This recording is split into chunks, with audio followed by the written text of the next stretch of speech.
Hello students, welcome back to my channel, and today we will do poem number 1, Dust of Snow by Robert Frost from class 10th. And in this video, we will discuss the summary, explanation and poetic devices. So let us start today's poem, Dust of Snow. The way a crow shook down on me the dust of snow from a hemlock tree has given my heart a change of mood and saved some part of a day I had rued. So students, जैसा कि आप screen पर देख रहे हैं कि ये जो पोएम है वो बेसिकली एक लॉन्ग सेंटेंस में लिखी गई है. इट मीन्स इसके बीच में ना कहीं कोई फुल स्टॉप, कोई कॉमा, कोई सेमीकोलन यूज हुआ है. हाँ, एंड में आप देख सकते हैं आई हैड र्यूड. र्यूड के बाद फुल स्टॉप यूज किया गया है. इट मीन्स ये पूरी की पूरी पोएम जो है वो एक ही लेंदी सेंटेंस है जिसको पोएट ने 2 पार्ट्स में डिवाइड किया है. 2 stanzas, number 1 and number 2, right. The second thing is, इस पोएम में 34 वर्ड्स यूज किए गए हैं. कितने? 34 वर्ड्स.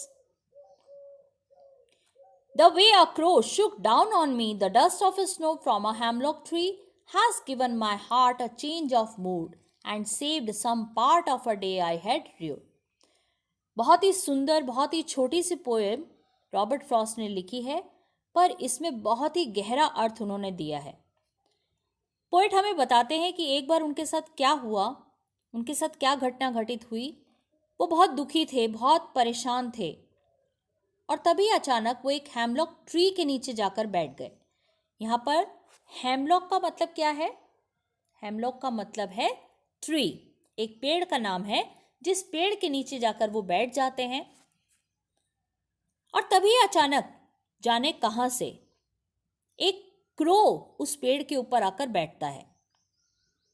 और उस क्रो के बैठते ही उस पेड़ पर, क्योंकि वो स्नो से ढका हुआ होता है, बर्फ से ढका हुआ होता है, तो बर्फ के जो फाइन पार्टिकल्स होते हैं वो पोएट के ऊपर गिरते हैं. पोएट कहाँ बैठे हुए थे? पेड़ के नीचे. और कौवा कहाँ बैठा हुआ था? पेड़ के ऊपर. तो जैसे ही कौवा पेड़ के ऊपर बैठता है, उसके बैठते के साथ ही पेड़ में थोड़ा सा हरकत होती है और फाइन पार्टिकल्स स्नो के पोएट के ऊपर गिर जाते हैं. तो ऐसा होने से क्या घटना घटित होती है वो आप सेकेंड स्टैंजा में देखिए. Has given my heart a change of mood and saved some part of a day I had rued. पहले कवि ये सोच रहे थे, जब वो दुखी थे, परेशान थे, हैरान थे, इसका रीजन, इसका कारण उन्होंने इस पोएम में मेंशन कहीं नहीं किया कि वो क्यों दुखी थे. लेकिन दुखी होने की वजह से वो पहले ये सोच रहे थे कि उनका आधा दिन बर्बाद हो गया और हो सकता है आधा दिन जो बचा हुआ था वो भी उनका बेकार चला जाए. लेकिन स्नो के फाइन पार्टिकल्स गिरने के साथ ही उनके मूड में चेंजेस होते हैं. और अब जहां वो पहले ये सोच रहे थे कि उनका आधा दिन खराब चला गया, अब उनके मूड में चेंजेस होने की वजह से वो सोचते हैं कि saved some part of a day I had rued. यहां पर र्यूड का मतलब है हेल्ड इन रिग्रेट, कि जो उनका आधा दिन, जो बचा हुआ आधा दिन था वो भी खराब हो जाता. अब उनके मूड में परिवर्तन होने की वजह से वो आधा बचा हुआ दिन उनका बच जाएगा, यानी कि खराब होने से बच जाएगा. तो स्टूडेंट्स, यहाँ पर पोएट कहना क्या चाह रहे हैं? पोएट हमें ये बताना चाह रहे हैं कि इस जीवन में बहुत सारी चीज़ें ऐसी होती हैं, छोटी छोटी चीज़ें, जो हमारे जीवन में बहुत बड़े बड़े परिवर्तन ला देती हैं, जैसा कि इस पोएम में हमें देखने को मिलता. देखो स्टूडेंट्स, यहाँ पर पोएट ने कुछ सिंबल्स का यूज़ किया है, और वो तीनों कैसे सिंबल्स हैं? Negative. Firstly, he introduces us to the symbol of the hemlock tree. Hence, the hemlock tree from which the poison is said to be made is a symbol of death. The second symbol that the poet introduces to us is that of the crow.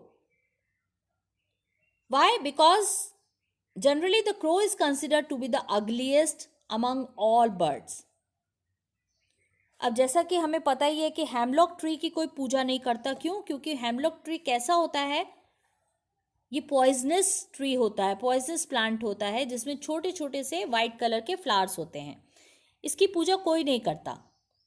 Similarly जो crow है उसको भी negative aspect, negative element माना जाता है, क्योंकि वो सभी बर्ड्स में सबसे भद्दा, सबसे बुरा दिखाई देने वाला पक्षी होता है.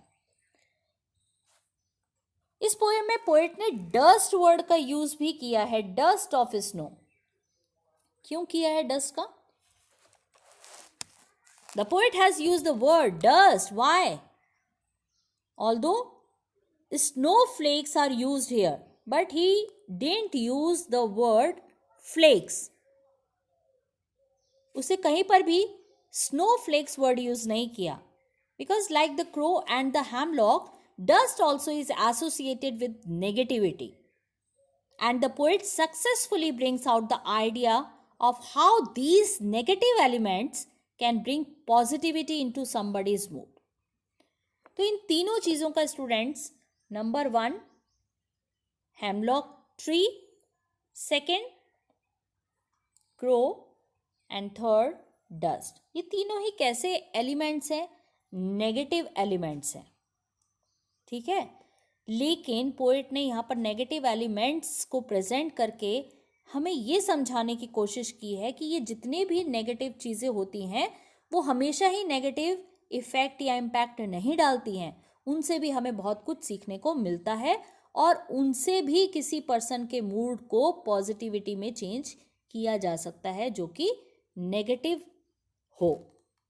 जैसे दिन के बाद रात और रात के बाद दिन आता है, ऐसे ही सुख दुख इस जीवन के साथी हैं. सुख के बाद दुख आता है और दुख के बाद सुख आता है. तो वो चीज़ें जो हमें लगती हैं कि भाई ये तो नेगेटिव चीज़ें हैं, ऐसा कुछ नहीं है इस दुनिया में. कुछ भी नेगेटिव, कुछ भी पॉजिटिव नहीं है. ये सिर्फ और सिर्फ हमारी खुद की सोच पर डिपेंड करता है. अगर हमें ये लगता है कि अरे हमारा तो ये जीवन बर्बाद हो गया, जैसे पोएम में पोएट को फील होता है कि भाई क्योंकि मैं आज परेशान था, मैं दुखी था, तो मेरा आधा दिन तो बर्बाद हो गया. लेकिन जब उसके मूड में चेंज होते हैं, कुछ चेंजेस होता है उसके मूड में, तो उससे लगता है कि अब जो आधा बचा हुआ दिन था वो उसका कम से कम बच जाएगा. तो ये सब कुछ हमारे मूड के ऊपर डिपेंड करता है. इसलिए हमें क्या करना चाहिए स्टूडेंट्स? हमें हर चीज़ में पॉजिटिविटी देखनी चाहिए, क्योंकि जितना हम नेगेटिव चीज़ों को फॉलो करते हैं तो हमारे जीवन में भी कहीं ना कहीं उसका नेगेटिव इम्पैक्ट पड़ता ही है. ठीक है, अब आइए हम डिस्कस करते हैं कुछ पोएटिक डिवाइसेस जो पोएम में पोएट ने यूज़ किए हैं. नंबर 1, सबसे पहले इसका राइमिंग स्कीम देख लेते हैं. राइमिंग स्कीम है बच्चों, crow, the way a crow shook down on me, the way a crow shook down on me, the way a crow, this is a. Look at second sentence, shook down on me. देखो sound different आ रहा है ना, इसलिए ये हो जाएगा B. The dust of snow, crow, snow, same sound आ रहा है, बोल के देखो, क्रो, स्नो, इसलिए ये होगा आपका again A. From a hemlock tree, me tree, me tree, बोल के देखिए, मी ट्री, एक जैसा साउंड आ रहा है ई का, तो ये फिर से बनेगा आपका B. It means first line rhymes with the third line and fourth line, second line rhymes with the fourth line. So your rhyming scheme of this poem is A B A B. Second में भी ऐसा ही है, has given my heart a change of mood, B. saved some part, heart part. It means first line rhymes with the third line. Heart part, heart part. Again A. And rude mood. Second line rhymes with fourth one. Mood rude B. ठीक है students, this is called rhyme scheme. अब देखिए इसमें कुछ poetic devices और भी use हुए हैं. The way a crow Shuk down on me the dust of snow. Dust of snow. Dust of snow. इस लाइन में मेटाफर यूज हुआ है स्टूडेंट्स. मेटाफर एक लिटरेरी डिवाइस होता है जिसमें इनडायरेक्ट कंपैरिजन किया जाता है बिना किसी लाइक और एज वर्ड के. इसमें हम लाइक और एज वर्ड का यूज नहीं करते हैं, ठीक है, बट कंपैरिजन होता है.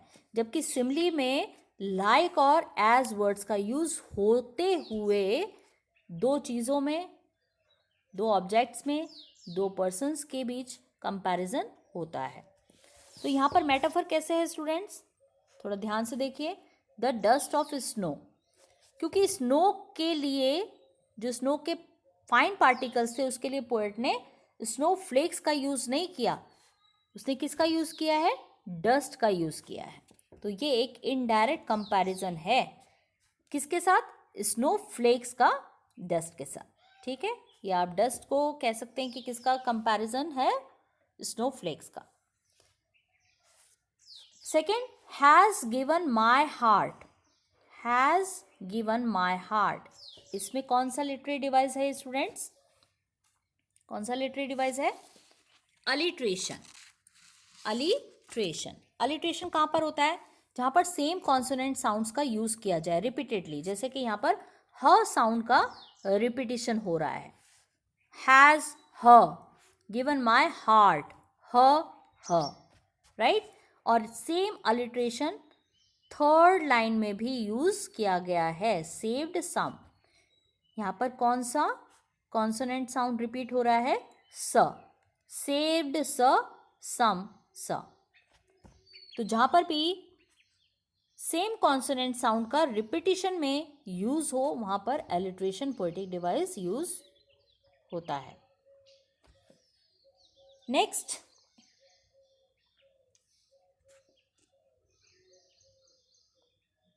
और तो इसमें कोई भी पोएटिक डिवाइसेस इसके अलावा नहीं है. सिंबलिज्म मैंने आपको क्लियर कर ही दिए हैं. 3 सिंबल्स इसमें पोएट ने यूज़ किए हैं. जो नेगेटिव एलिमेंट्स है, हैमलॉक ट्री है, सेकंड जो है वो क्रो है, मेन तो ये दो ही हैं, और थर्ड जो है वो आपका डस्ट है, जो इस पोएम का नाम भी है, डस्ट ऑफ स्नो. तो आई होप स्टूडेंट्स ये पोएम आपको अच्छे से समझ में आई होगी, और नेक्स्ट वीडियो में हम इसके क्वेश्चन आंसर सॉल्व करेंगे. और अगर आपको ये पोएम अच्छे से समझ में आई हो, then please do like, share, comment and subscribe my channel. Thank you for listening and watching my video.